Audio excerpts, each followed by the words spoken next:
नमस्कार साथियों, मैं एक बार आपका फिर से एबीवाई के डिजिटल प्लेटफॉर्म पे हार्दिक स्वागत करता हूँ। पिछली कक्षा में अपन ने कुछ प्रश्नों को लिया था रीड मेंस के। आज अपन उससे आगे बढ़ते हैं। देखो, आपको लग रहा होगा एक इतनी बड़ी क्लास में 4-5 प्रश्न होते हैं, लेकिन आप यह भी तो देखिए क्लास में आपको कंटेंट कितना बताया जा रहा है। यानी उस क्वेश्चन के इर्द गिर्द चारों ऑप्शन जो दिए गए हैं, उसका सारा का सारा कंटेंट आपके रिवीजन हो रहा है। आपको लिखना नहीं है, जो भी मैं बता रहा हूँ, जो बताऊंगा उसके आपको लिखना नहीं है, केवल सुनना है और देखना है, जिससे आपका रिवीजन हो। लिखना चाहो तो ये आपकी चॉइस है, वरना जैसे ही ये पूरा क्वेश्चन का सिलसिला खत्म होगा, मैं पूरी की पूरी जो भी इसके 150-200 पेज बनेंगे, उसकी पूरी की पूरी पीडीएफ आपको सुपुर्द कर दूंगा। ठीक है, तो अपन इसी के साथ शुरुआत करते हैं, आगे चलते हैं। तो आपको मैं बता दूं, आपके सामने पहले ही पहला क्वेश्चन दे रखा है। विजयशाही एक प्रकार का है या एक प्रकार की है? आप इसे देखिए क्वेश्चन को। तो विजयशाही एक प्रकार की क्या है? जूती है, आभूषण है, पगड़ी है, या फिर मिट्टी के बर्तन है? ये रीट का 11वां प्रश्न है, मेंस का 2022 में जो हुई थी मेंस। इसका सही उत्तर है पगड़ी। अब इसमें सीधा सा एक शब्द दे रखा है, आपको ध्यान हो तो, विजयशाही। तो विजयशाही अपने क्या है? पगड़ी है। अब विजयशाही जैसे कितने नाम हो रहे हैं, तो उनके बारे में अपन देख लेते हैं। तो आपको ध्यान रखना है कि विभिन्न प्रकार की अपने पगड़ियाँ चलती है राजस्थान में। एक आती है अटपटी, जो चलती है मेवाड़ में। एक आती है अमरशाही, जो भी चलती है कहाँ है? मेवाड़ में चलती है। एक अपने खंजरशाही, ये भी चलती है। एक अपने उदयशाही, एक अपने शिवशाही, एक अपने विजयशाही, एक अपने शाहजहानी। अब वहाँ विजयशाही ना देकर इनमें से भी कोई भी ऑप्शन अगर आपको एग्जाम में आ जाता, तब भी ये क्या होती? सारी की सारी पगड़ी। तो आपको ये ध्यान रखना है कि विजयशाही के अलावा और कौन कौन से प्रकार के अपने पास पगड़ियाँ होती है। अगर वो पगड़ी इस टाइप से ना पूछें, इस टाइप से पूछ सकता है कि आटे वाली पगड़ी कौन पहनता है, तो आपको याद रखना है सुनार पहनते हैं। आपको पूछे एक मोटी पट्टेदार पगड़ी का प्रयोग कौन करते हैं, तो बंजारे करते हैं। आपको अगर पूछ ले एक मोठड़े की पगड़ी कब पहनी जाती है, यहाँ फिर विवाह उत्सव में कौन सी पगड़ी पहनी जाती है, तो मोठड़े की पगड़ी विवाह उत्सव पे पहनी जाती है। और विवाह उत्सव पे कौन सी पगड़ी पहनी जाती है, तो मोठड़े की पगड़ी पहनी जाती है। श्रावण मास में कौन सी पगड़ी पहनी जाती है, तो लहरिया। ये आपको याद रह ही जाएगा। अभी नई नई शादियां जिनकी होने वाली होगी, जिनकी शादियां तय हो चुकी होगी, उन लड़कियों के लहरिया आता है। तो आप लड़के भी याद कर लीजिए, श्रावण मास में आपको जिस प्रकार लड़की के लहरिया आता है, उसी प्रकार आपको क्या करना है? लहरिया पगड़ी पहननी है। दशहरे पर कौन सी पगड़ी पहनी जाती है, तो मदिल पगड़ी। ठीक है। होली के अवसर पर कौन सी पगड़ी पहनी जाती है, तो फूल पत्ती की छपाई वाली पगड़ी। पगड़ी को चमकीली बनाने के लिए उस पर क्या क्या अपन एक्स्ट्रा आभूषण या एक्स्ट्रा चीजें जोड़ सकते हैं पगड़ी के लिए, तो एक अपन जोड़ते हैं तुर्रा, एक अपन जोड़ते हैं सरपेच, एक अपने हैं बालाबंदी, एक अपने हैं दुगदुगी, एक अपने हैं घोसपेच, एक अपने हैं पचेवड़ी, एक लटकन, एक फतेह पेज आदि का प्रयोग अपन पगड़ी को सजाने के लिए करते हैं। जिनको पता है उनको अच्छी बात है, जिनको नहीं पता है वो ये कर लेना। क्या कर लेना?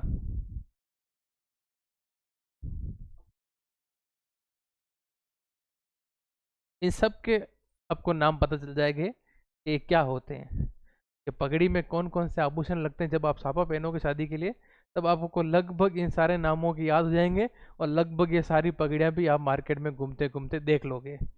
उच्च वर्ग के लोग चीरा और फेंटा बांधते थे। अब सर कहोगे आप ये मैटर कहाँ से लाए? तब ये मैटर मैं लाया हूँ कक्षा 10 के अध्याय 4 के राजस्थान के वस्त्र और आभूषण टॉपिक में से। कुछ सेम टू सेम मैटर वहाँ लिखा हुआ है। अगर आपने कभी राजस्थान अध्ययन नामक एक बुक चलती है, जो अगर ढंग से पढ़ी हो तो। ठीक है, आगे चलते हैं। अगला प्रश्न आता है कि राजस्थान का वह जिला, क्या पूछा है प्रश्न? राजस्थान का वह जिला जिसकी सीमा किससे, भारत व पाकिस्तान जो कि अंतर्राष्ट्रीय सीमा से नहीं लगती है। दूसरा प्रश्न जिसमें क्या आ रहा है, नहीं मिलती है। तो इस नहीं पे फोकस कीजिए और आपको ध्यान हो तो बताओ, गंगानगर सही उत्तर है क्या, जैसलमेर सही उत्तर है क्या, जोधपुर सही उत्तर है क्या, या फिर बीकानेर सही उत्तर है। अब आपको ध्यान अगर आ रहा हो तो ये अपना राजस्थान है। तो आपको अगर पता हो, कुछ अगर याद चीजें हो, तो सबसे पहले यहाँ अपने कौन सा जिला आता है, श्री गंगानगर। कुछ याद है आपको? फिर आपको क्या आता है यहाँ पे, बीकानेर। फिर यहाँ पे एक नया जिला हल्का सा बना है, फलोदी। फिर अपने कौन सा जिला आता है, जैसलमेर। और फिर अपने आता है बाड़मेर। अब इनमें से मैंने कोई जिले का नाम लिया है क्या? श्रीगंगानगर का लिया है, बीकानेर है, फलोदी चलो ऑप्शन में नहीं है, जैसलमेर है, बाड़मेर ऑप्शन। अब आप देखो, आप केवल जोधपुर है जो यहाँ पे नहीं है, तो जोधपुर इज द सही आंसर, क्योंकि जोधपुर एक अंतर यानी कि आंतरिक जिला है, जबकि ये अपने सीमा पे बने हुए हैं। ठीक है, और ज़्यादा डिटेल में देख लेते हैं अब आगे। चलो, अब जब आ ही गए हैं तो पूरी चर्चा कर लेते हैं जिलों की, कि अंतर्राष्ट्रीय सीमा, पहली पहली बात। अब अपने अंतर्राष्ट्रीय सीमा अगर मैं बात करूँ तो ये अपने यहाँ से अंतर्राज्यीय सीमा यहाँ पे अपने हैं पंजाब, और ये अंतर्राष्ट्रीय सीमा यहाँ से होते हुए, यहाँ से होते हुए, यहाँ से होते हुए, और ये लगभग बाड़मेर।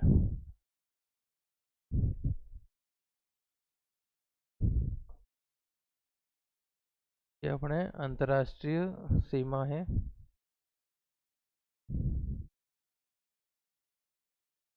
फिर यहाँ से अपने गुजरात आ जाता है।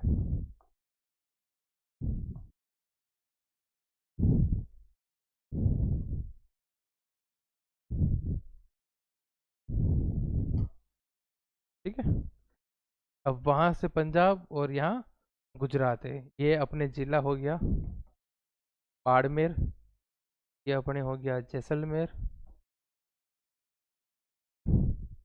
ये अपने हो गया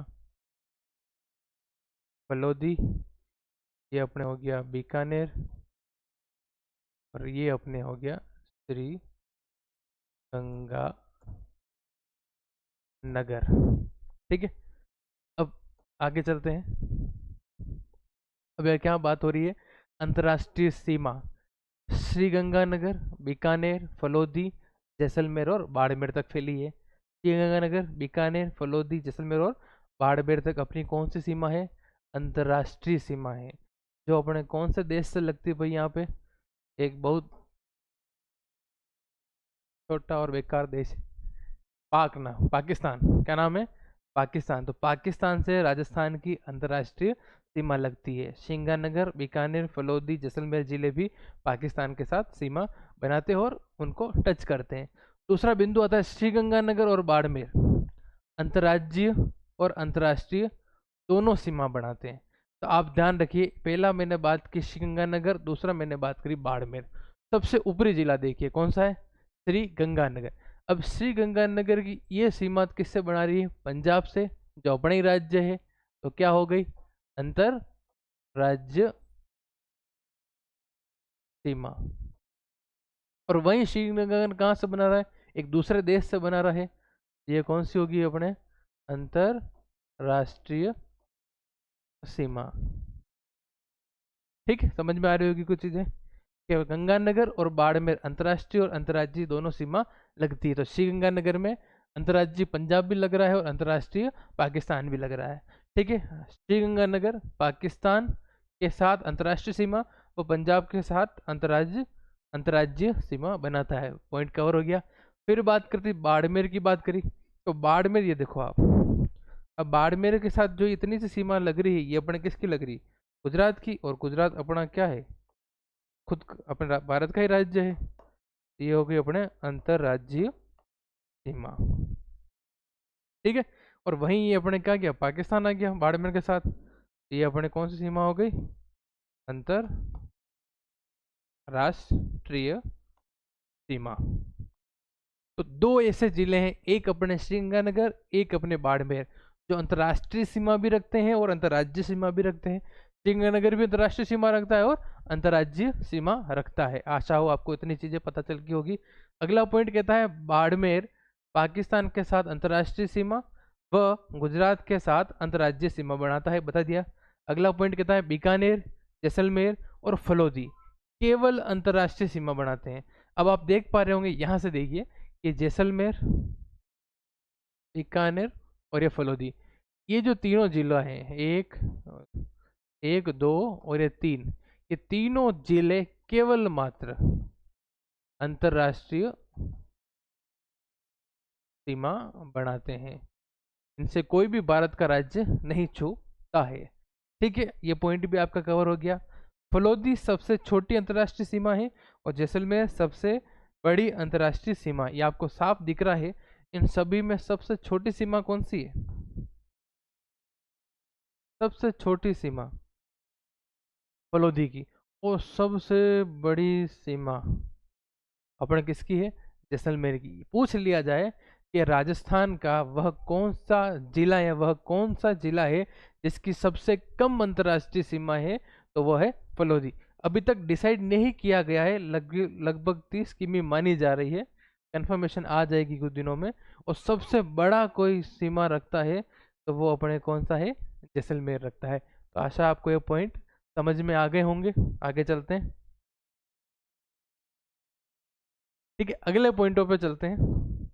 पूरा आज सीमा का लगभग आपके दिमाग से आज पूरा फिट करा देंगे।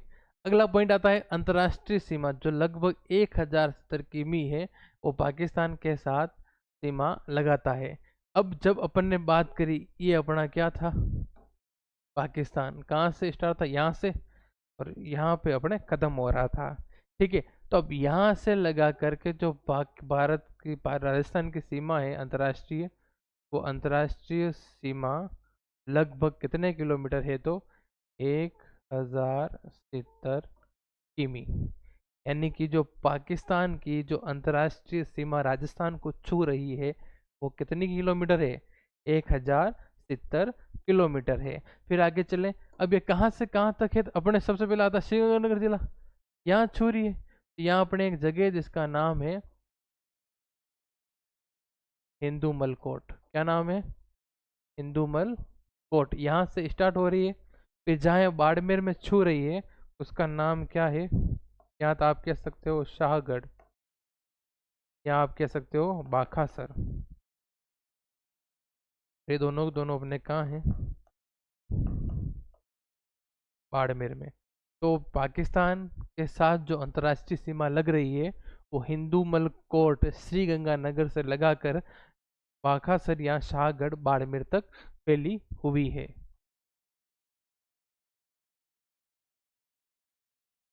ये अपने श्रीगंगानगर जिला है और ये अपने ये बाड़मेर जिला है। अगला पॉइंट क्या कहता है? अंतर्राष्ट्रीय सीमा को ही रेड क्लिफ सीमा कहते हैं। अब जो भी सीमा पाकिस्तान को छू रही, इवन ये नहीं, भारत की भी ऊपर जो पंजाब के टच से ऊपर जितनी भी पाकिस्तान की सीमा है, उस पूरी सीमा को क्या नाम दिया गया है? रेड क्लिफ अंतर्राष्ट्रीय सीमा। क्या कहेंगे? रेड क्लिफ अंतर्राष्ट्रीय सीमा। इसका निर्धारण कब हुआ था? तो अपने आज़ादी के 2 दिन बाद, 15 अगस्त 1947 को आज़ाद हुए, और जिसके 2 दिन बाद इसका क्या किया गया? निर्धारण किया गया। और इसकी कुल लंबाई टोटल 3323।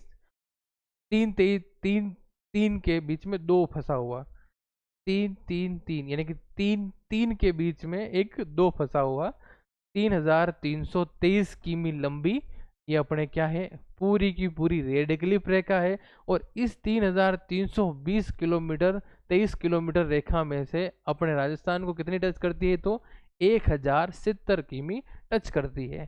ठीक है, अगला पॉइंट राजस्थान को कितनी है? तो 1070 बता दिया। दो संभाग बीकानेर और जोधपुर, दो संभाग को छूती है। एक अपने ये हुआ श्रीगंगानगर, एक अपने हुआ बीकानेर, एक अपने हुआ फलोदी, एक अपने हुआ जैसलमेर, एक अपने हुआ ये बाड़मेर। ठीक है, बाड़मेर के पास ये बालोतरा, ठीक है, ये अपने जोधपुर, ये अपने हनुमानगढ़, ये अपने चूरू। तो एक तो ये हो गया संभाग, कौन सा संभाग हो गया, ये बीकानेर संभाग जो किससे टच कर रहा है, पाकिस्तान से टच कर रहा है। एक अपने ये हो गया जोधपुर संभाग जो अपने किससे टच कर रहा है, तो पाकिस्तान से टच कर रहा है। ठीक है, इसके अलावा ये जालोर, ये सिरोही,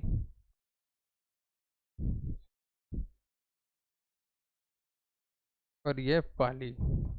टोटल 8 जिले, 1 2 3 4 5 6 7 8 जिले जोधपुर संभाग में सर्वाधिक। और ये अपने जोधपुर संभाग भी किसको टच करता है, तो पाकिस्तान को। दो संभाग बीकानेर और जोधपुर, दोनों के दोनों संभाग किसे टच करते हैं, तो पाकिस्तान को टच करते हैं। राजस्थान की अंतर्राष्ट्रीय सीमा कितनी है, 1070, जो मैं बता चुका हूँ।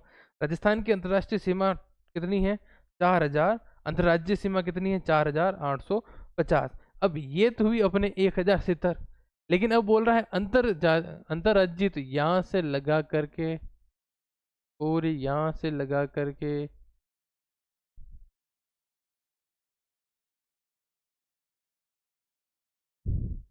यहाँ तक, ये सीमा अपनी कितनी है, तो 4850 किलोमीटर। तो 4850 अंतरराज्यीय है और 1070 अपने अंतरराष्ट्रीय है। अब दोनों को जब ऐड कर दिया जाए 4850 में, अगर आप 1070 ऐड कर दो तो 0 का 0, 7 और 5, 7 12 का 2, हासिल लगी 1, 8 और 1 9, और 1 5। टोटल सीमा कितनी हो गई अपने, 5920। यानी कि राजस्थान की जो परिधि है, वो परिधि कितनी, टोटल 5920 की। ठीक है, आगे चलें। अगला आता है सीमा पर पाक के 2 राज्य और उसके 9 जिले हैं। कितने, 2 राज्य के 9 जिले हैं, और भारत के राजस्थान राज्य के 5 जिले हैं।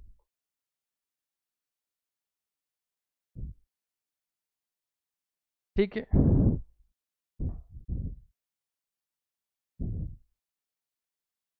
चलो। ये सीमा पर पाक के दो दो राज्य और उसके 9 जिले हैं। यानी कि जो ये पाकिस्तान की सीमा लग रही है, यहाँ पे इसके कितने राज्य हैं, 2 राज्य हैं। एक का नाम है पंजाब, पंजाब इस तरफ नहीं, एक का नाम है पंजाब, और एक का नाम है सिंध। ये दोनों के दोनों क्या है, राज्य हैं। और इन दोनों राज्यों के मिला के लगभग 9 जिले लगते हैं। 3 अपने पंजाब के, 6 अपने पाकिस्तान के सिंध के लगते हैं, और 5 अपने लगते हैं राजस्थान के। सीमा पर पाक के 2 राज्य और उसके 9 जिले, और भारत के राजस्थान राज्य के 5 जिले लगते हैं। बता दिया मैंने। राजस्थान के सीमा पर जिले स्पर्श करते हैं, यानी कि बात करें पाकिस्तान के, पहले देख लेते हैं। पंजाब और कौन सा है, सिंध। ठीक है, दोनों राज्य हैं।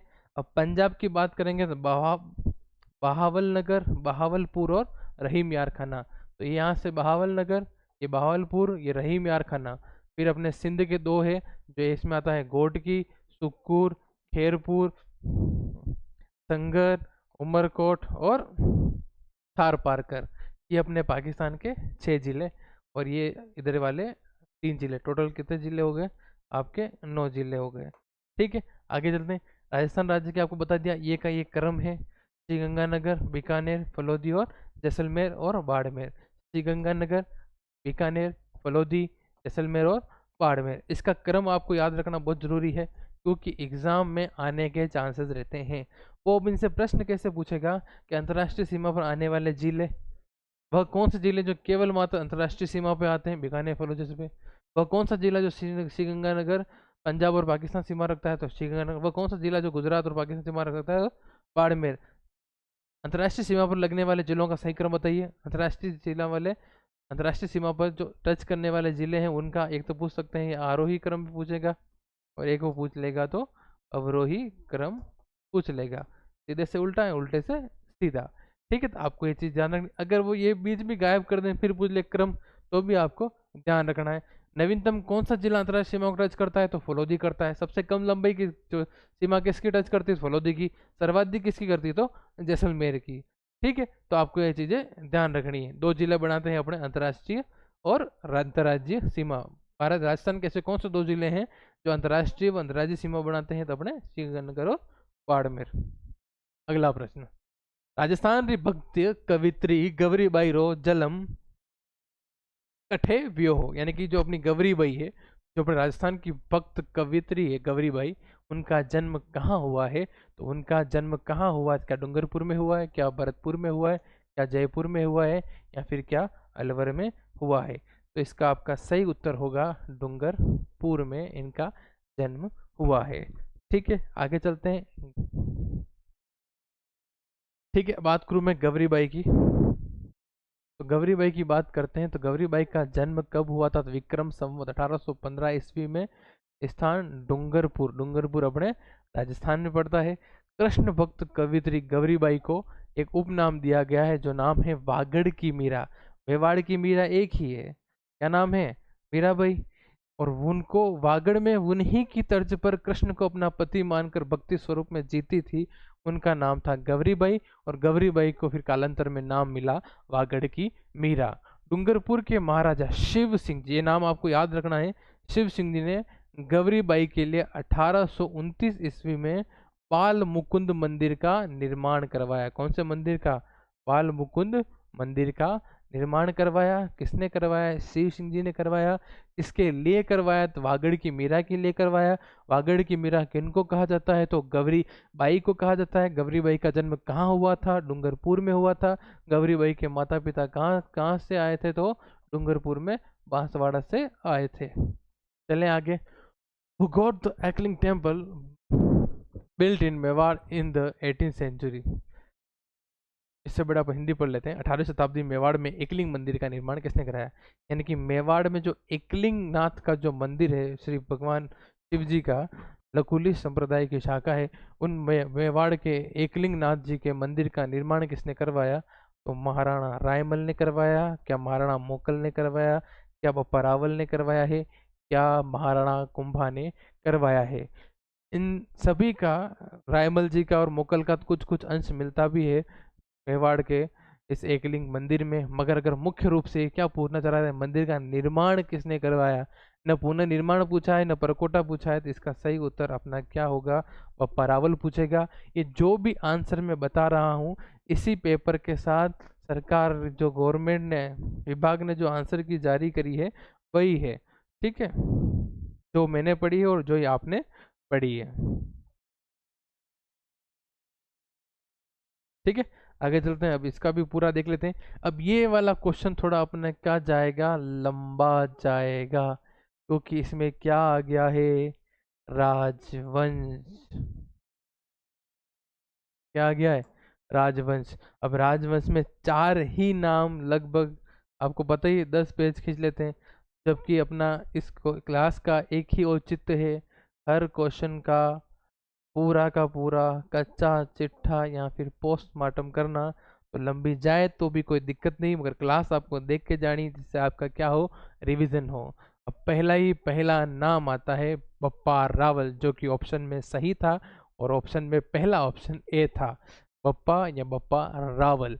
जन्म कब हुआ था, तो कब से कब तक की बात कर रहे हैं, शासनकाल की, तो जन्म की बात नहीं है, शासनकाल की 734 ईस्वी से लगा करके 753 ईस्वी। अगर वास्तविक नाम की बात करेंगे तो क्या नाम आता है, कालभोज। क्या नाम आता है वास्तविक नाम की बात करें, तो कालभोज। और ये नाम बताने वाले किसने कहा था, कि गौरी शंकर हीराचंद ओझा के अनुसार इनका वास्तविक नाम क्या था, कालभोज था। यह हारित ऋषि, क्या नाम है, हारित ऋषि के अनुयायी थे। 734 ईस्वी में क्या नाम है, मान मौर्य को हराकर बप्पा रावल ने किस पर, चित्तौड़ पर अधिकार कर लिया। अब ये सूचना अपन को कहाँ से मिलती है, तो ये सूचना अपन को राज प्रशस्ति में मिलती है। अगला बिंदु कहता है कि राजधानी किसकी बने, किसको बनी, तो नागदा बनी। नागदा जो आज का कैलाशपुरी है, जो उदयपुर से उदयपुर शहर से कुछ 10-15 किलोमीटर दूर, और उदयपुर और राजसमंद के बीच पड़ता है, लगभग थोड़ा सा पहले कैलाशपुरी, जिसका पुराना नाम था नागदा, वहीं पर कैलाशपुरी यानी कि भगवान महादेव का मंदिर है, जिनको अपन एकलिंगनाथ के नाम से जानते हैं, और वही इनकी क्या थी, राजधानी थी। नागदा में एकलिंग जी का मंदिर बनवाया, किसने बनवाया, तो पप्पा रावल ने बनवाया। मेवाड़ के राजा स्वयं को एकलिंग जी का क्या मानते थे, दीवान मानते थे। राजस्थान में सर्वप्रथम अगर सोने का सिक्का किसने चलाया था, तो पप्पा रावल ने चलाया था। लगभग कितने वजन का, तो 115 ग्रेन का। इन्होंने मेवाड़ में सोने के सिक्के चलाए, लगभग 115 ग्रेन के। मुस्लिम सेना को हराते हुए यह गजनी तक चला गया थे, और वह गजनी जो अफगानिस्तान में है, के राजा को इन्होंने हराकर सलीम को, राजा उन अफगानिस्तान के राजा सलीम को हराया, और अपने भांजे को वहां का क्या बना दिया, राजा बना दिया। किसने, तो पप्पा रावल ने। इतिहासकार सीवी वैद्य, क्या नाम है, सीवी वैद्य। सीवी वैद्य ने पप्पा रावल की तुलना किससे की, तो फ्रांसीसी सेनापति चार्ल्स मार्टल से। यानी कि चार्ल्स मार्टन किसको कहा गया है, पप्पा रावल को कहा गया है। किसने कहा है, तो सीवी वैद्य ने कहा है। आगे चलते हैं। बप्पा रावल के सैनिक शिविर के कारण पाकिस्तान की एक जगह है जिसका नाम रावलपिंडी इन्हीं के कारण पड़ा है। चित्तौड़ में सूर्य मंदिर का निर्माण करवाया, जिसको कालिका माता का मंदिर भी कहा जाता है। इनको किन किन उपाधियों से बुलाया जाता था, इन किन किन उपाधियां इनको दी गई थी, तो हिंदू सूरज, राजगुरु और चकवे, इनके तीनों उपाधियां दी गई थी। किनको दी गई थी, तो बप्पा रावल को ये तीनों उपाधियां दी गई थी। कुंभलगढ़ प्रशस्ति जो कि 1446 ईस्वी की है, कि बप्पा रावल को विप्र बताती, क्या बताती है, विप्र बताती है। अंतिम दिनों में संन्यास ग्रहण किया तथा अपने पुत्र खुमाण को राजा घोषित कर दिया। ये आप फोटो देख पा रहे होंगे व्यवस्थित इसमें, ये आपके बप्पा रावल है। आगे चलते हैं, अगले आते हैं मोकल, महाराणा मोकल। तो मोकल की बात करें, इनके पिता का नाम क्या था, तो राणा लाखा इनके पिता का नाम था। इनकी माता का नाम क्या था, तो हंसाबाई, माता का नाम क्या था, हंसाबाई। इनके संरक्षक की बात करें तो पहले संरक्षण चुड़ाव थे, फिर बाद में इनके मामा जी रणमल बने, जो हंसाबाई के ही भाई थे। अब राणा लाखा की पूरी कहानी तो आपको मैं नहीं सुनूंगा, क्योंकि आप सब बच्चा बच्चा वो कहानी सुन चुका है। रणमल नायर लेके आता है किसी और के जला देतान वगैरह वगैरह, वो पूरा पूरा एक पूरा अलग से व्याख्यान है, जिसके चलेंगे तो अपन 1 घंटा उसी कहानी में चला जाएगा, तो अपन कहानी नहीं सुनाते हैं, सीधा आगे बढ़ते हैं। हंसाबाई ने एक बार अपने चूड़ा पर क्या कर लिया था, अविश्वास कर लिया था, तो उनके कारण चूड़ा नाराज होकर कहाँ चले गए थे, मालवा चले गए थे। और मालवा में उस समय कौन था, तो होशंग शाह था, जिसके पास चूड़ा चले गए थे। ठीक है। सांस्कृतिक उपलब्धियां अगर बात करें मोगल की, तो मोगल ने एकलीनाथ जो मंदिर है अपना, जिसे पप्पा रावल ने बनाया था नागदा कैलाशपुरी में, उसका क्या बनाया था, परकोटा बनवाया था। चित्तौड़ में समिधेश्वर मंदिर का पुनः निर्माण करवाया था, क्योंकि इसका निर्माण जो करवा चुके थे वो भोज राजा परमार करवा चुके थे। तब इसका नाम क्या था, त्रिभुवन नारायण मंदिर। फिर इसका पुनः निर्माण करवा के इसका नाम क्या रखा, समीधेश्वर। चित्तौड़ में द्वारका नाथ विष्णु मंदिर तथा जलाशय बनवाया। भाई बाघ सिंह की याद में बाघेला तालाब का निर्माण करवाया उदयपुर में, और श्रृंगी ऋषि बावड़ी का निर्माण करवाया उदयपुर में। 1433 ईस्वी में गुजरात के अहमद शाह ने मेवाड़ पर आक्रमण किया। रामपुरा भिलवाड़ा का युद्ध 1428 में लड़ा गया, जिसमें मोकल विजयी हुए, और मोकल वर्सेस फिरौन खां के बीच हुआ। नागौर का फिरौन था, और ये भी मोकल जीते। ठीक है, आगे चलते हैं। जिलवाड़ा, जिलवाड़ा जगह कहाँ पड़ती है, राजसमंद में। नामक स्थान पर चाचा मेरा और महपा पवार, इन तीनों की मिली भगत से मोकल को क्या दे दिया गया, जहर देके हत्या कर दी गई, और मोकल का सेनापति था महपा पवार। श्रृंगी ऋषि का अभिलेख 1428 में। जानकारी की बात करें इसमें क्या क्या जानकारी मिलती है, तो हमीर से मोकल तक की जानकारी किसमें मिलती है, तो श्रृंगी ऋषि अभिलेख से। राणा लाखा ने काशी प्रयाग गया तीर्थ स्थलों का कर माफ कर दिया था, ये भी इसमें डिटेल मिलती है। मोकल ने नागौर के फिरोज और गुजरात के अहमद शाह को हराया। रानी गौराम्बिका की याद में बावड़ी का निर्माण करवाया। ये मोकल के बारे में बहुत ज़्यादा डिटेल हो गई है, मगर अपन को इम्पोर्टेंट ही आपको याद रखनी है। राणा कुंभा ये मेन है आपके 1433 से लगा करके 68 तक। इनकी बहुत ज़्यादा डिटेल है जिनके ऊपर अपन चर्चा करेंगे अभी। इनके पिता का नाम था मोकल। क्या नाम था? मोकल। माता का नाम क्या था? सौभाग्यवती परमार। संरक्षक का नाम क्या था? रणमल। रणमल की सहायता से कुंभा ने अपने पिता की हत्या का बदला लिया। किन किन से? तो चाचा मेरा व महपा पवार से। लेकिन मुख्य रूप से किनसे लिया? तो चाचा और मेरा को। ये जानकारी कहाँ मिलती है? तो पदराड़ा उदयपुर अभिलेख में मिलती है, जो 1433 में प्राप्त हुआ था। अंततः रणमल का प्रभाव मेवाड़ के दरबार में बढ़ गया। अब उसने कुंभा की दुश्मनों को मार दिया था पिता के। तो इस प्रकार से रणमल का क्या बढ़ गया था? प्रभाव बढ़ गया था मेवाड़ दरबार में। रणमल ने सिसोदियों के नेता राघव देव, जो कि अपने किनके भाई थे? चुंडा के भाई थे, उनकी हत्या कर दी। हंसाबाई ने चुंडा को वापस बुलाया कि आ जाओ। फिर बारमली की सहायता से किसके वध कर दिया? किसको मार दिया? रणमल को मार दिया। रणमल के बेटे जोधा ने बीकानेर के पास कावड़ी गांव में शरण ली, क्योंकि रणमल को मारने के बाद जब जोधा को पता चला कि मेरे पिताजी को मार दिया गया है, तब वो वहां से भाग निकले और कावड़ी गांव बीकानेर में जाके शरण ली कि मैं।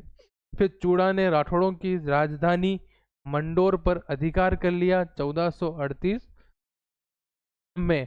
अब जब जोधा के पीछे चूड़ा सेना लेके पड़ा तो जोधा सीधा बीकानेर निकल गया आगे कावड़ी गांव में।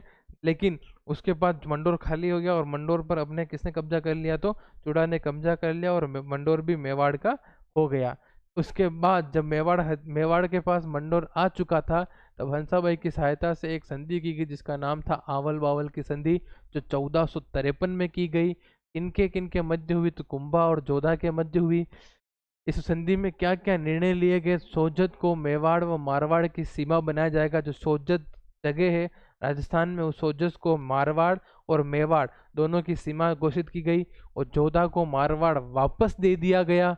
और जोधा ने अपनी राजकुमारी श्रृंगार कंवर का विवाह कुंभा के पुत्र रायमल के साथ किया। ये इंपॉर्टेंट है। आवल बावल की संधि कब हुई? 1453 में। किन किन के साथ हुई? तो अपने कुंभा और जोधा में। क्या निर्धारित हुआ? सोजत अपनी मारवाड़ और मेवाड़ की अब से अंतर्राष्ट्रीय सीमा है। उस समय के देश थे एक दूसरे के। जोधा को मारवाड़ वापस दे दिया गया और जोधा ने अपनी पुत्री यानी कि राजकुमारी श्रृंगार कंवर का विवाह किससे करवाया? तो रायमल के साथ करवा दिया। अगला कुंभा की एक उपलब्धियों में आता है सारंगपुर का युद्ध, 1437 में हुआ, मध्य प्रदेश। कुंभा वर्सेस मोहम्मद खिलजी, जो कहाँ का राजा था? मोहम्मद खिलजी प्रथम, मालवा का। कारण क्या थे? दोनों अपने साम्राज्य का क्या करना चाहते थे? विस्तार करना चाहते थे। मोहम्मद खिलजी ने मोकल के हत्यारों को क्या दी थी? शरण दी थी। कुंभा मोहम्मद खिलजी के विद्रोही उमर खां की सहायता कर रहा था तथा उमर खां ने सारंगपुर पर क्या कर लिया था? कब्जा कर लिया था। ये इसके मुख्य कारण थे। कुंभा इस युद्ध में क्या जाता है? जीत जाता है। इस जीत की याद में किसका निर्माण करवाते हैं? विजय स्तंभ का चित्तौड़ में निर्माण करवाया जाता है। तो ये प्रश्न आया हुआ है, कौन सी विजय के उपलक्ष्य में विजय स्तंभ का निर्माण करवाया गया था? तो आपको याद रखना है सारंगपुर का युद्ध। अगला आता है नागौर उत्तराधिकार संघर्ष। फिरोज खां के पुत्रों में उत्तराधिकार जो फिरोज खां था उसके नागौर का था। उसके नागौर के शासन के लिए, राजगद्दी के लिए उत्तराधिकार लड़ाई चल रही थी। तो उसके संघर्ष के भी बीच में अपने कुंभा जी का नाम आता है कि शम्स का जिसने क्या कुंभा ने सहायता की। शम्स खां की सहायता किसने करी? कुंभा ने करी। और मुजाहिद खां जिसके कुंभा ने इससे युद्ध किया। दो भाई थे, शम्स खां और मुजाहिद खां। किनके बच्चे थे? फिरोज खां के। दोनों को क्या चाहिए था? नागौर चाहिए था। राजा एक ही बन सकता है। तो शम्स खां का सपोर्ट किसने कर दिया? कुंभा ने कर दिया। और उसके भाई के विपक्ष में मुजाहिद खां के सामने खड़े हो गए लड़ने के लिए। कुछ समय बाद शम्स खां कुंभा के खिलाफ विद्रोह कर देता है तथा वह गुजरात के कुतुबुद्दीन शाह के पास रहता है। बाद में ये भी शम्स खां विद्रोह कर देता है और अपने गुजरात में जो एक व्यक्ति बैठा रहता है जिसका नाम है कुतुबुद्दीन शाह, वहां का राजा, उससे हाथ मिला लेता है। फिर दोनों के बीच में युद्ध होता है, लेकिन कुंभा इन दोनों को साथ में हरा देता है। कुंभा बहुत ताकतवर था। अगला था चंपानेर की संधि 1456। क्या नाम है? चंपानेर की संधि 1456। मोहम्मद खिलजी मालवा और कुतुबुद्दीन शाह गुजरात, इन दोनों के मध्य उद्देश्य कुंभा को हराकर मेवाड़ का विभाजन करना। यानी कि चंपानेर की संधि इसलिए ही की गई केवल मात्र किसको हराया जाए? कुंभा को हरा के मेवाड़ के टुकड़े या विभाजन कर दिया जाए। केवल उस मात हराने के लिए एक संधि की गई जिसका नाम है चंपानेर की संधि कब की गई? तो 1456 में। किन किन के बीच हुई? तो कुतुबुद्दीन शाह और मोहम्मद खिलजी जो कि मालवा के थे। फिर आता है बदनौर भिलवाड़ा का युद्ध 1457। कब हुआ? तो 1457 में भिलवाड़ा में हुआ, जगह बदनौर का युद्ध। कुंभा ने मालवा तथा गुजरात की संयुक्त सेना को हरा दिया। अब इन्होंने चंपानेर की संधि करके सेना लेके आ गए। सेना लेके आगे बदनौर का युद्ध हुआ 1457 में, और दोनों को साथ मिलाकर गुजरात की सेना और मालवा की संयुक्त सेना दोनों मिलाकर को कुंभा ने हरा दिया। कुंभा ने सिरोही के सहसमल देवड़ा को भी हराया था साथ के साथ। बिल्कुल शॉर्ट में चल रहे, मैं इसकी कहानी वगैरह कुछ नहीं सुना रहा हूँ, उसका खाली डेट, कौन कौन लड़ा, कौन जीता, बस। अपन में कहानी बताने चला गया, फिर पेपर में फिर कहानियां इतनी सारी आएगी। अगला बात करते हैं कुंभा की सांस्कृतिक उपलब्धियां क्या थी। स्थापत्य कला में बहुत ध्यान दिया था इन्होंने, तो कुंभा को राजस्थान की स्थापत्य कला का क्या कहते हैं? जनक कहते हैं। उसमें सबसे पहला आता है विजय स्तंभ। तो विजय स्तंभ की बात करें तो उसके पहले अन्य नामों की बात कर लें। विजय स्तंभ को क्या कहा जाता है? कीर्ति स्तंभ, विष्णु ध्वज, गुरुड़ ध्वज, मूर्तियों का अजायब घर और भारतीय मूर्ति कला का विश्वकोश। ये सारे के सारे नाम अपने किसके हैं? अपने पूरे सार्थ साथ नाम किसके हैं? तो अपने विजय स्तंभ के हैं। इसका नाम क्या है? विजय स्तंभ। ठीक है। अब इस विजय स्तंभ के और क्या क्या नाम बताए? कीर्ति स्तंभ, विष्णु ध्वज, गुरुड़ ध्वज, मूर्तियों का अजायब घर और भारतीय मूर्ति कला का विश्वकोश। ये सभी अपने किसके नाम है? तो विजय स्तंभ के नाम है। इस विजय स्तंभ की अगर लंबाई की बात करें तो कितनी लंबाई है? 122 फीट इसकी लंबाई है, ऊंचाई है। और इसकी जो चौड़ाई की बात करेंगे कितनी है? तो वो लगभग आपके 30 फीट इसकी क्या है?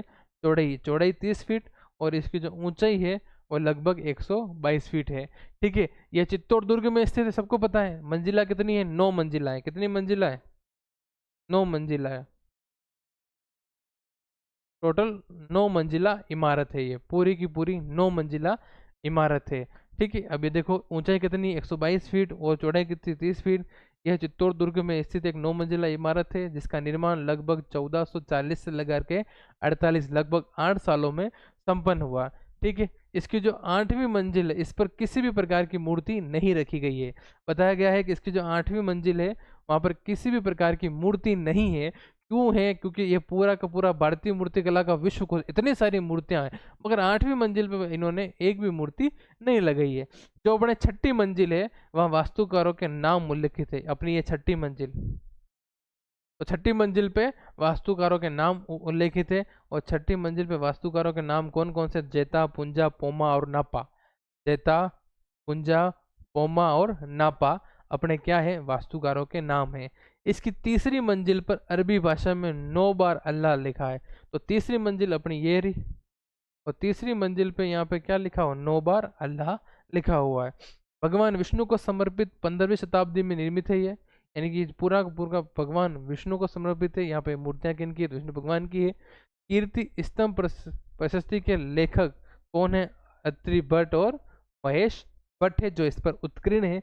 इस प्रशस्ति में कुंभा के विजय अभियान, साहित्य तथा निर्माण कार्यों, उपाधियों की जानकारी सारी की सारी कहाँ से मिलती है? तो यहाँ से मिलती है। कुंभा के विजय कौन कौन सी हुई, कुंभा ने कौन कौन से अभियान किए, कुंभा ने क्या क्या साहित्य में रचनाएं करी, क्या क्या निर्माण कार्य किए, उसकी क्या क्या उपाधियां और क्या क्या अन्य नाम थे, वो सारी की सारी अपने कीर्ति स्तंभ प्रशस्ति से मिलती है जो यहाँ पे उत्कीर्ण है। तीसरी मंजिल पर अपने को क्या मिलता है? 9 बार अल्लाह मिलता है। 6ठे नंबर पे मंजिल पे अपने उल्लेखित है वास्तुकारों के नाम, जिनमें नाम आता है जेता, पुंजा, पोमा और नापा। 8वीं जो मंजिल है इस पे अपन के कोई भी मूर्ति नहीं दिखती है। अगला आता है मेवाड़ के, ये अपना जैसे ये तो मैंने आपको क्या है एक थोड़ा एनिमेटेड फोटो बताया था जिसमें आपको अच्छे से समझा पाऊँ, लेकिन वास्तविकता में अगर आप देखने जाओगे तो इस प्रकार से दिखता है। मेवाड़ के महाराणा स्वरूप सिंह ने इसका क्या करवाया था? पुनः निर्माण करवाया था। अगर पूछ लिया जाए विजय स्तंभ का पुनः निर्माण किसने करवाया था, तो स्वरूप सिंह जी ने कराया था। अब इसकी तुलना की गई है, किसकी तुलना की गई है? विजय स्तंभ ने। आपको पता ही एक अपने फ्री आदमी है उस समय का, कर्नल जेम्स टॉड, जो घोड़े बैठे और जहां जा गए वहां किसी न किसी की कोई ना कोई उपमा कर दी। बहुत से इतिहास में इनकी बहुत सारी उपमाएं या तुलना की गई है जिनके नाम आपको सुनने को मिले। उसमें से ही एक तुलना है जेम्स टॉड की कि विजय स्तंभ को क्या कहा जाना चाहिए? कुतुब मीनार सा है। जेम्स टोड ने क्या कहा, विजय स्तंभ कैसा है, कुतुब मीनार जैसा है। एक अपने व्यक्ति और आते हैं फर्ग्यूसन, इन्होंने भी कुछ उपमाएं की हैं, उपाधियां तुलना करी है, तो उसमें से विजय स्तंभ के लिए उन्होंने क्या कहा है कि टार्जन टावर है। ये क्या है, टार्जन टावर। और टार्जन टावर कहाँ है, तो रोम के। यानी कि कर्नल जेम्स टॉड कहते हैं ये कुतुब मीनार के समान है, और फर्ग्यूसन कहता है ये रोम के टार्जन टावर के समान है। राजस्थान की पहली इमारत जिस पर क्या जारी किया गया है, डाक टिकट जारी किया गया है। प्रतीक चिन्ह की बात करें तो राजस्थान के पुलिस यानी कि राजस्थान पुलिस के चिन्ह पर अशोक चिन्ह पर अपने विजय स्तंभ का फोटो है। राजस्थान माध्यमिक शिक्षा बोर्ड के लोगों में विजय स्तंभ का फोटो है। अभिनव भारत यानी कि वीर सावरकर का क्रांतिकारी जो संगठन था उसका भी जो मुख्य लोगो था वो अपने क्या था, तो विजय स्तंभ था। आगे चलते हैं, इसी के साथ आप स्क्रीनशॉट लेना चाहें साथ के साथ ले सकते हैं। ठीक है, अगला आता है कीर्ति स्तंभ। वो था अपना विजय स्तंभ जिसमें 9 मंजिलाएं थी, ये है अपना कीर्ति स्तंभ। क्या नाम है, कीर्ति स्तंभ। यह चित्तौड़गढ़ के किले में 7 मंजिला इमारत है। कितने मंजिला इमारत है, 7 मंजिला इमारत है। 41वीं सदी, सॉरी 41वीं नहीं होगा ये, शताब्दी में जीजा शाह बघेरवाल, किसने निर्माण करवाया है, जीजा शाह बघेरवाल ने निर्माण कराया है। ये कुमार सिंह के समय शासन काल में जैन व्यापारी थे जिन्होंने इसका क्या करवाया था, निर्माण करवाया था। विजय स्तंभ का निर्माण महाराणा कुंभा ने करवाया, और अपने जीजा साहब बघेरवाल ने किसका निर्माण करवाया, कीर्ति स्तंभ का। यह भगवान आदिनाथ को समर्पित है। किसको समर्पित है, भगवान आदिनाथ ऋषभ देव को समर्पित है, अतः इसे आदिनाथ स्तंभ भी कहते हैं। कवि राजा श्यामल दास जी की पुस्तक वीर विनोद के अनुसार कुंभा ने मेवाड़ के 84 किलो में से लगभग 32 किलो का निर्माण कराया। तो मेवाड़ में टोटल 32 किले होंगे जिनका निर्माण किसने करवाया, महाराणा कुंभा ने करवाया। ये आपका कीर्ति स्तंभ जो लगभग 7 मंजिला है।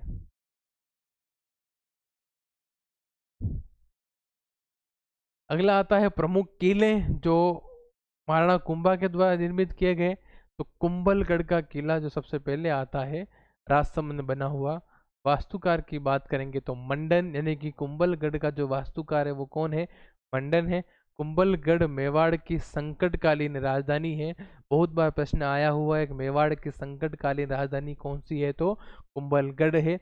ये सर्वप्रथम किसका था, तो मौर्य राजा संप्रति का था इसका, जिसने इसका निर्माण करवाया था। फिर कालांतर में कुंभा ने इस किले का निर्माण करवाया। इसे मेवाड़ मारवाड़ का सीमा प्रहरी कहा जाता है। परकोटे की लंबाई की बात करें तो 36 किलोमीटर है, जो विश्व की दूसरी सबसे बड़ी दीवार है।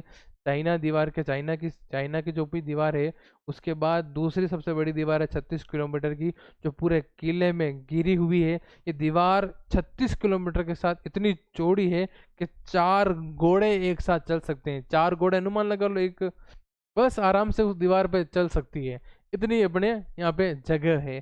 ठीक है, इसको क्या कहा गया है, तो मेवाड़ मारवाड़ का सीमा प्रहरी कहा गया है और संकटकालीन राजधानी कहा गया है। और इसको अबुल फजल ने भी कुछ कहा है ऊंचाई को देखते हुए कि अबुल फजल के अनुसार यदि इस किले को नीचे से ऊपर की ओर देखने पर उसकी पगड़ी गिर जाती, शायद उन्होंने देखा होगा पगड़ी गिर गई होगी, तब उन्होंने ये लाइन अपने कुंभलगढ़ के लिए कह दी कि अगर यदि इस किले को नीचे से ऊपर करके देखा जाए तो पगड़ी गिर जाती है। और इसको कहा जाता है कि मारवाड़ की छाती पे तलवार भी कहा जाता है कुंभलगढ़ के किले को। जेम्स टोड ने भी इसकी तुलना किससे की, एट्रुक्सन किले से करी। किससे करी, एट्रुक्सन किले से करी है। इसका सबसे ऊपरी भाग कटारगढ़ कहलाता है। क्या कहलाता है, कटारगढ़ कहलाता है। कटारगढ़ कुंभा का क्या था, निजी आवास था। इसे क्या कहते हैं, मेवाड़ की आंख कहते हैं। कैसे, तो कटारगढ़ को।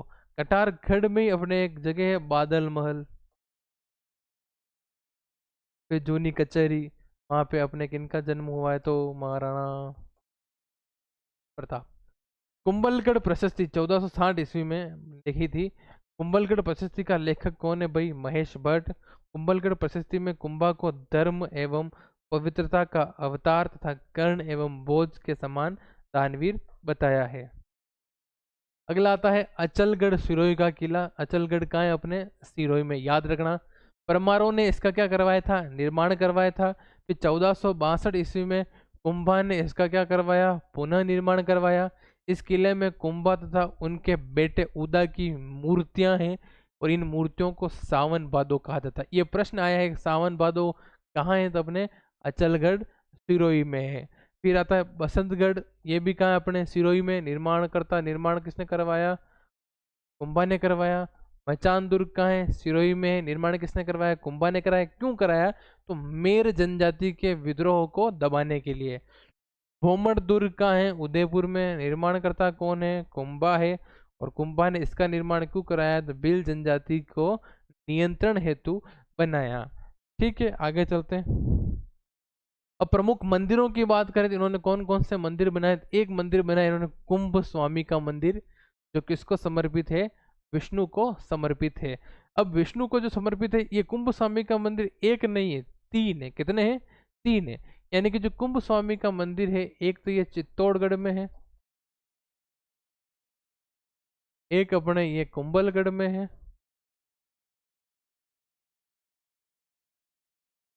एक अपने ये अचलगढ़ में है। यानी कि तीन अपने क्या है, ये किले हैं, चित्तौड़गढ़, कुंभलगढ़ और अचलगढ़। तीनों किले हैं, चित्तौड़गढ़ का किला, कुंभलगढ़ का किला और अचलगढ़ का किला। तीनों में ही अपने किनका मंदिर है, कुंभ स्वामी मंदिर। और कुंभ स्वामी मंदिर किसको समर्पित है, तो विष्णु को समर्पित है। अब एग्जामिनर पूछने में ये पूछ सकता है कि निम्न में से कौन से जिले में कुंभ स्वामी मंदिर नहीं है। और यह पूछ लेगा है, तो वो यहाँ तो जिले का नाम दे देगा और इनके नाम नहीं दे, जैसे वो दे दे सिरोही दे दे और तीन अलग जिले दे दे, तो सिरोही से ही होगा। ठीक है। रघुनाथ जैन मंदिर, एक और कौन सा मंदिर बनवाया, रघुनाथ जैन मंदिर। और ये अपने कहाँ है, तो देलवाड़ा सिरोही में। एक बनाया शांतिनाथ जैन मंदिर, श्रृंगार चवरी के मंदिर के नाम से भी जाना जाता है। एक आता है चित्तौड़ में, कुंभा के कोषाध्यक्ष वेलका भंडारी ने इस मंदिर का निर्माण करवाया था। यानी कि श्रृंगार चवरी का मंदिर का निर्माण किसने कराया था, वेलका भंडारी ने कराया था। मंदिर का नाम है शांतिनाथ जैन मंदिर। श्रृंगार चवरी का मंदिर है, निर्माण करवाता है वेलका भंडारी है। किसके शासनकाल में बना, तो कुंभा के।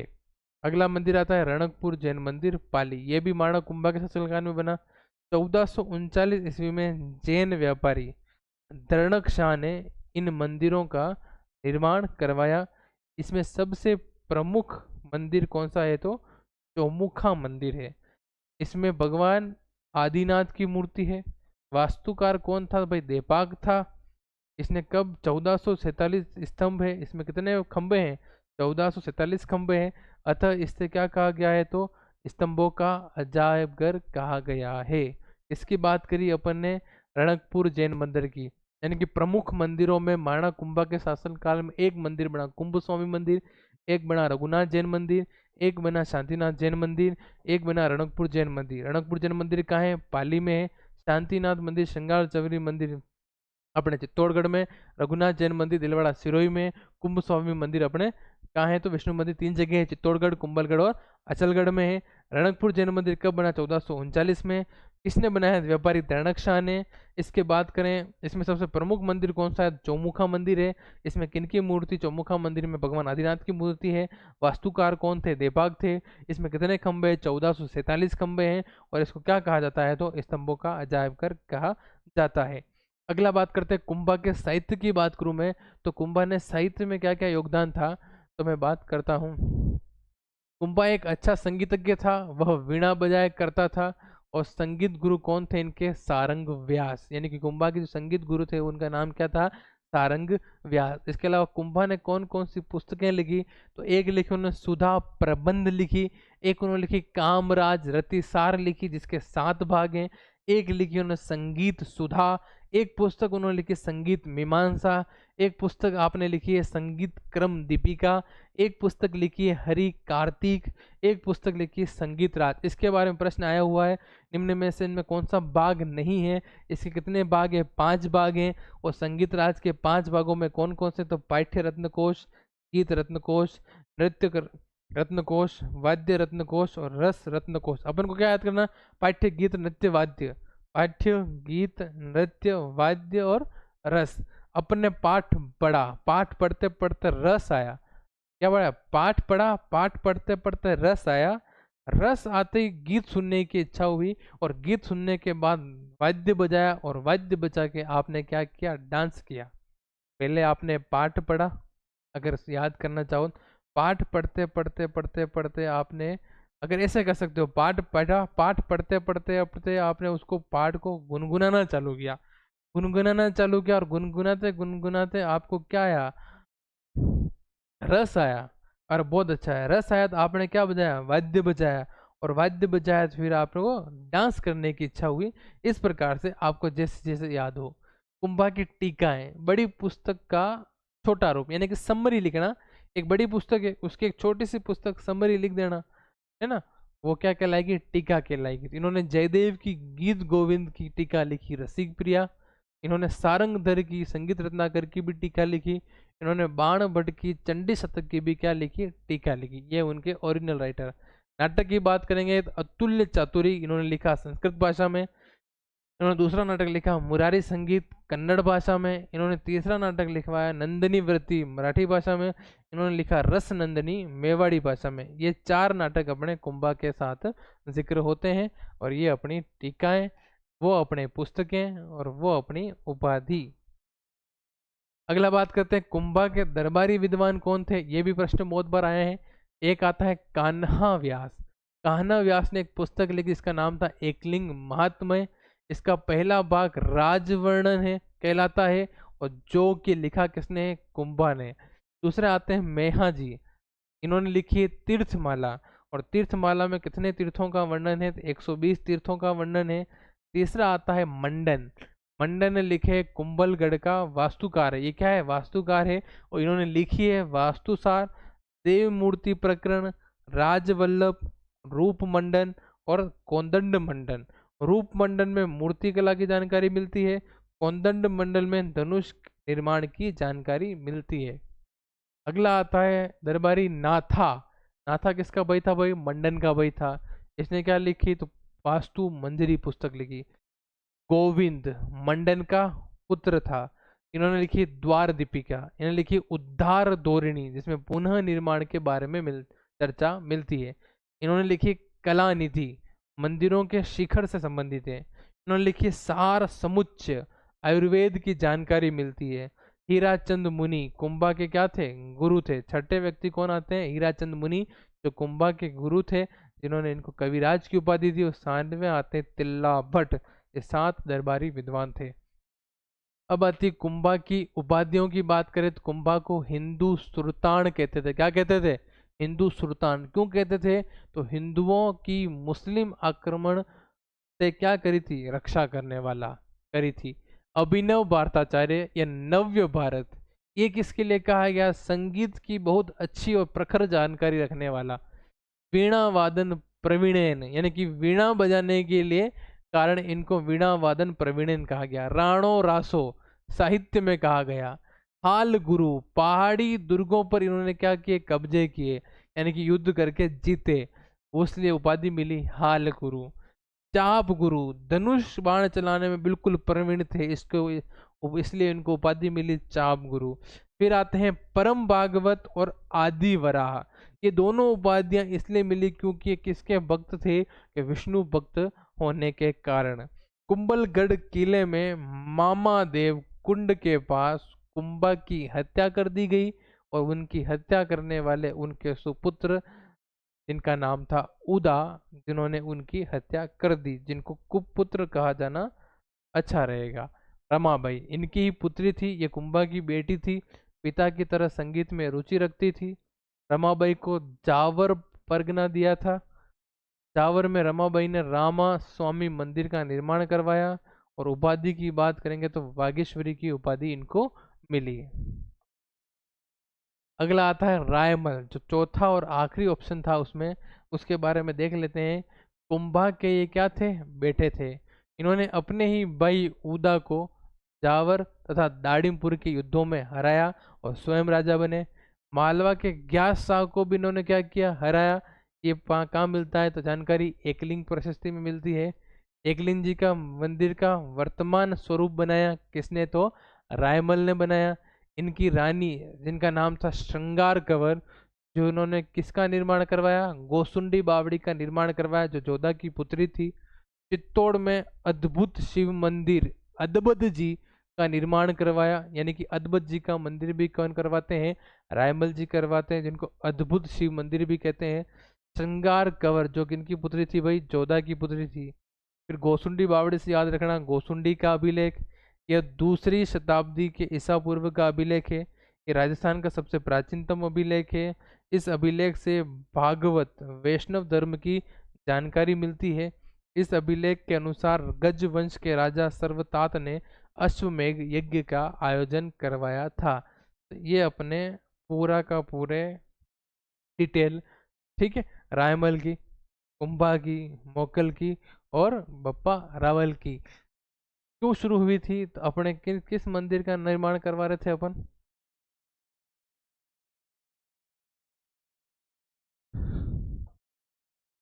एकलिंग जी का मंदिर कहाँ है? नागदा। वर्तमान में क्या कहते हैं? कैलाश पुरी। जिला कौन सा लगता है? उदयपुर। निर्माण की बात करेंगे तो किसने करवाया? परकोटा किसने बनवाया? और पुनः निर्माण किसने करवाया? या फिर वर्तमान स्वरूप लिख सकते हैं यहाँ।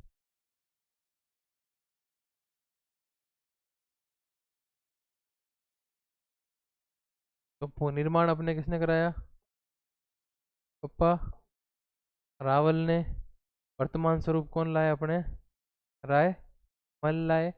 इसका आप मेरे को कमेंट बॉक्स में उत्तर बताएंगे। इतनी डिटेल पढ़ी तो कुछ जानकारी आपको याद रही होगी, ठीक है।